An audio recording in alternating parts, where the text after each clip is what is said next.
മുൻ ചീഫ് സെക്രട്ടറിയും ഇപ്പോഴത്തെ ചീഫ് പ്രിൻസിപ്പൽ സെക്രട്ടറിയും ഒപ്പം കിഫ്ബി സിഇഒയും കൂടായ KM എബ്രഹാമിനെതിരെ നമുക്കറിയാം നേരത്തെ അനധികൃത സ്വത്ത് സമ്പാദനത്തിനെതിരെ കേസൊക്കെ ഉണ്ടായിരുന്നു, വിജിലൻസ് അന്വേഷണം ഉണ്ടായിരുന്നു. പക്ഷെ വിജിലൻസ് അന്വേഷണം എങ്ങും എത്താത്ത രീതിയിൽ അത് തള്ളിക്കളഞ്ഞു.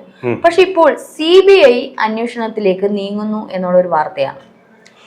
അത് രഞ്ജിനി, ഇതൊരു വലിയ ഹിമാലയം പോലൊരു മഞ്ഞുമലയുടെ ഒരു ടിപ്പ് മാത്രം നമ്മൾ കാണുന്നത്.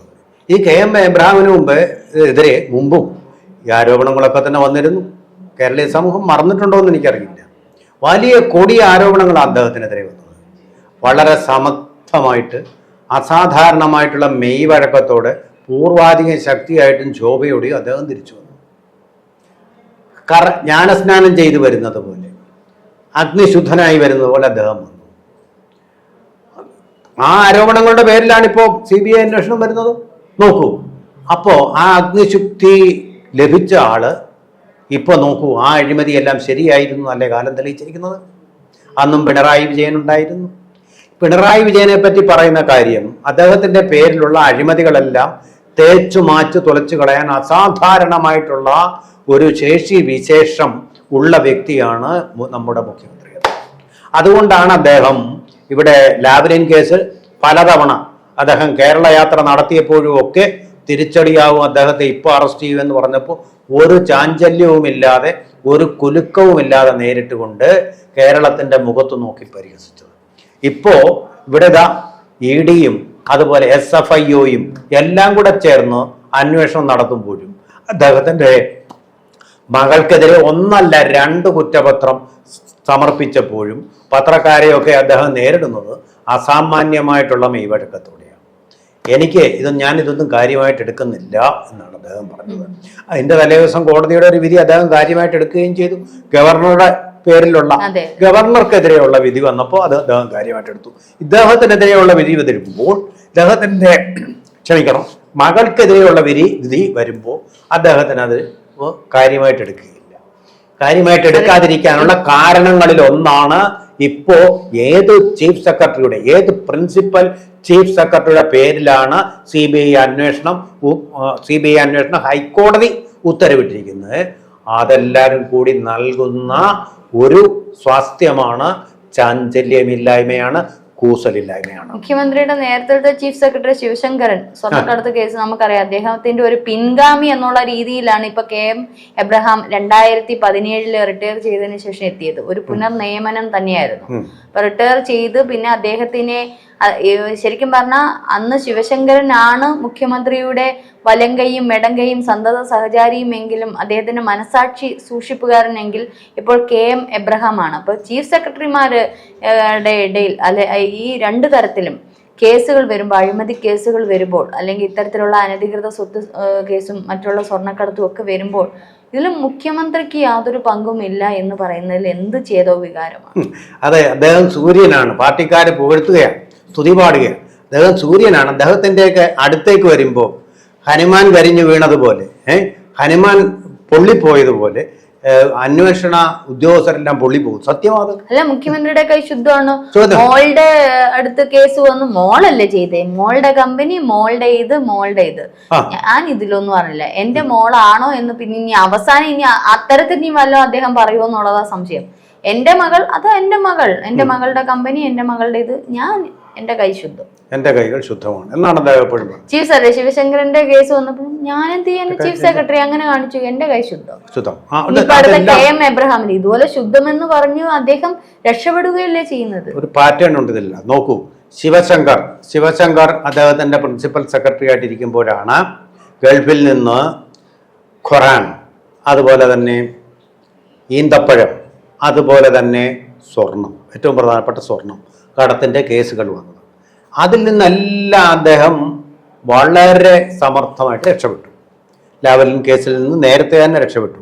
ഇതിൻ്റെയൊക്കെ പിന്നിൽ ഈ ശിവശങ്കരനും ഉണ്ടായിരുന്നു ആ കേസുകളിൽ നിന്ന് അദ്ദേഹത്തെ ഒഴിവാക്കുന്നതിൽ എന്ന് പറയപ്പെടുന്നു.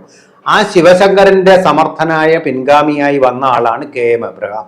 KM എബ്രഹാമിനെ കുറിച്ച് IAS സർക്കിളിൽ തന്നെ വൻതോതിലുള്ള അഴിമതി ആരോപണങ്ങളുണ്ട്. എന്ന് വെച്ചാൽ വരവിൽ കവിഞ്ഞ സ്വത്ത് അദ്ദേഹത്തിന് കേരളത്തിന് പുറത്തായിട്ടും അകത്തായിട്ടും പലയിടത്തായിട്ടും ഉണ്ടെന്നുള്ളതാണ് അതേപോലെ സമർത്ഥനായ IAS ഉദ്യോഗസ്ഥനാണ്. ഈ നല്ല മികച്ച ശമ്പളം കിട്ടുന്നുണ്ട്. അതൊന്നും പോരാഞ്ഞിട്ട് ഈ അഴിമതിയിൽ കൂടി ധാരാളം വാരി കൂട്ടിയിട്ടുണ്ട്. അതിനും പുറമെയാണ് നല്ല പെൻഷനും കിട്ടുന്നുണ്ട്. അതിനും പുറമെയാണ് റിട്ടയർമെന്റ് ചെയ്ത ദിവസം മുതൽ അദ്ദേഹത്തിന് അത്രയും കൂടി ശമ്പളം നൽകിക്കൊണ്ട് കിഫ്ബിയുടെ ചെയർമാൻ സ്ഥാനത്ത് നിയമിച്ചിരിക്കുന്നത്. ഈ കിഫ്ബി എന്ന് പറയുന്നത് അഴിമതിയുടെ ഒരു മറയാണ്. അതായത് കടമെടുക്കാതെ തന്നെ ലോൺ എടുക്കാൻ വേണ്ടി ഉണ്ടാക്കി വെച്ചിരിക്കുന്ന ഒരു സ്ഥാപനം. അവിടുത്തെ ആരെയാണ് അവിടെ ജോലിക്ക് എടുക്കുന്നത്? കമ്മ്യൂണിസ്റ്റ് പാർട്ടി ഓഫ് ഇന്ത്യ മാർക്സിസ്റ്റിന്റെ ആൾക്കാരെ മാത്രം ജോലിക്കെടുക്കുന്ന, യാതൊരു വിധമായ അക്കൗണ്ടബിലിറ്റി ഇല്ലാത്ത ഒരു അപ്പോയിന്റിംഗ് അതോറിറ്റി എന്ന് പറയാൻ ഒരു PSCയെ പോലുള്ള സ്ഥാപനങ്ങളൊന്നുമില്ലാതെ പാർട്ടിക്കാർക്ക് പണി കൊടുക്കാൻ വേണ്ടിയിട്ടും അതുപോലെ തന്നെ വരവിൽ കവിഞ്ഞ് ചെലവ് മൂലം അനുഭവിക്കുന്ന ദുർഘടങ്ങൾക്ക് പരിഹാരം കാണാനും വേണ്ടി കണ്ട ബി പ്ലാനാണ് യാതൊരു അക്കൗണ്ടബിലിറ്റി ഇല്ലാത്ത CAGയുടെ വിമർശനത്തിന് പല കുറി ഇരയായ ഈ കിഫ്ബി എന്ന് പറയുന്ന അത്ഭുത പ്രസ്ഥാനം. അത് തന്നെ ഒരു അഴിമതിയുടെ പര്യായമാണ്. അതിൻ്റെ തലപ്പത്താണ് ഈ മനുഷ്യനെ കൊണ്ടിരുത്തിയത്. എന്തിനാ? കള്ളം ചെയ്യാൻ അറിയുന്നവർ നിന്നാൽ മാത്രമല്ലേ ആ കള്ളത്തിന് ന്യായീകരണങ്ങളും പിടിച്ചു നിൽക്കാനും കഴിയുന്നതുള്ളൂ. കള്ളം കാണിച്ചാൽ മാത്രം പോരാ, പിടിച്ചു നിൽക്കുക കൂടി വേണമെന്ന് പറയുന്നതല്ലോ. അതുപോലെ സമർത്ഥരായിട്ടുള്ള ഉദ്യോഗസ്ഥരെ അതിനു വേണ്ടി കഴിയും. അതേസമയം ജേക്കബ് തോമസിനെ പോലുള്ള വളരെ സത്യസന്ധരായിട്ടുള്ള ഉദ്യോഗസ്ഥരെ അവരുടെ അർഹിക്കുന്ന പദവികൾ നൽകാതെ വേട്ടയാടുകയാണ് ചെയ്തത്.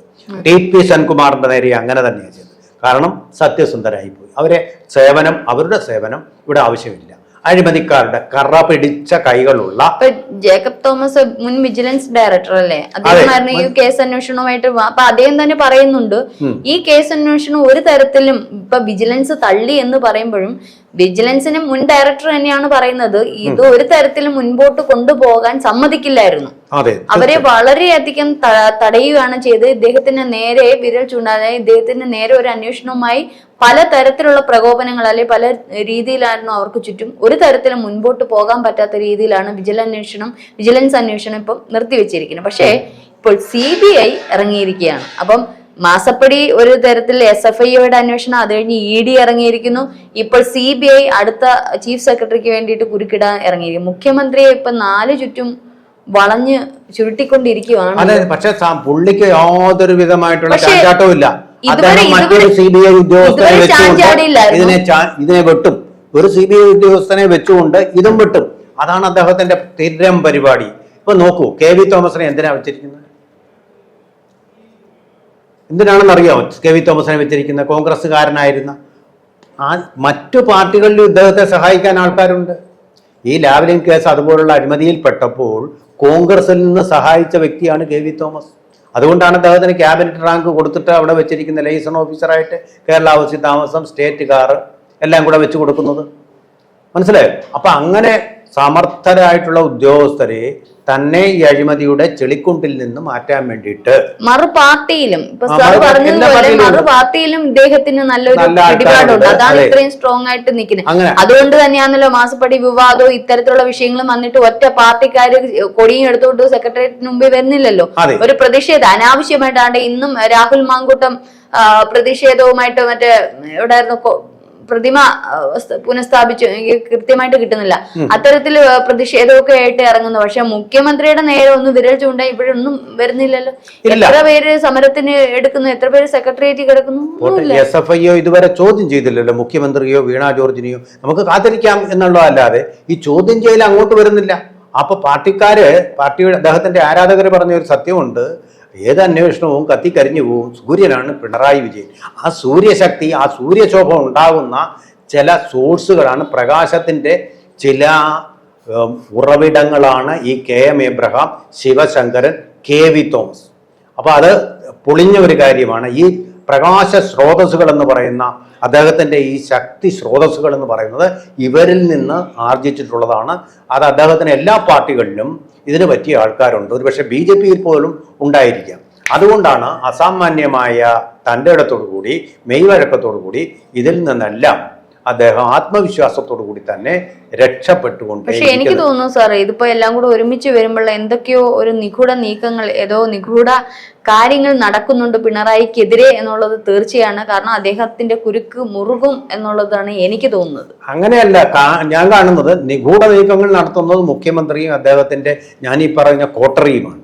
പക്ഷെ സത്യമേവ ജയതേ എന്ന് പറയുന്നത് പോലെ ഒരിക്കൽ ഈ സത്യം, സ്വർണ്ണ പാത്രം കൊണ്ട് മറയ്ക്കപ്പെട്ടിരിക്കുന്ന ഈ സത്യം ഒരിക്കൽ തീർച്ചയായിട്ടും പുറത്തു വരും. ആ പുറത്തു വന്നു കഴിയുമ്പോൾ അതിൻ്റെ ഒരു ശോഭ, സത്യത്തിൻ്റെ ശോഭയും അതുപോലെ കള്ളം കാണിക്കുന്നവരുടെ മുഖത്തെ ചമ്മലും വളരെ വ്യക്തമായിട്ട് നമുക്ക് കാണാനും കഴിയും.